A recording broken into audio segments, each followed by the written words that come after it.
10 tahun tak kunjung diperbaiki, warga patungan perbaiki jalan dekat rumah Bupati Bangkalan.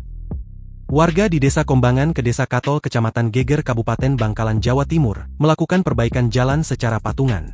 Diketahui, jalan kabupaten itu merupakan akses utama warga setempat. Bahkan di jalan itu juga Bupati Bangkalan, Lukman Hakim melintas saat pulang ke rumahnya di Desa Katol.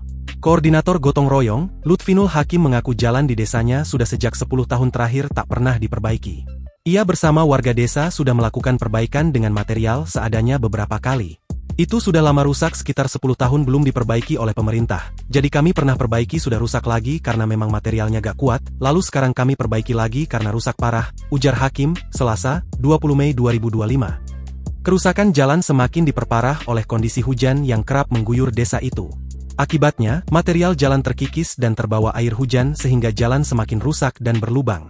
Karena kami tunggu tidak kunjung ada perbaikan maka selama seminggu kami buka donasi di jalan untuk biaya perbaikan ini, imbuhnya.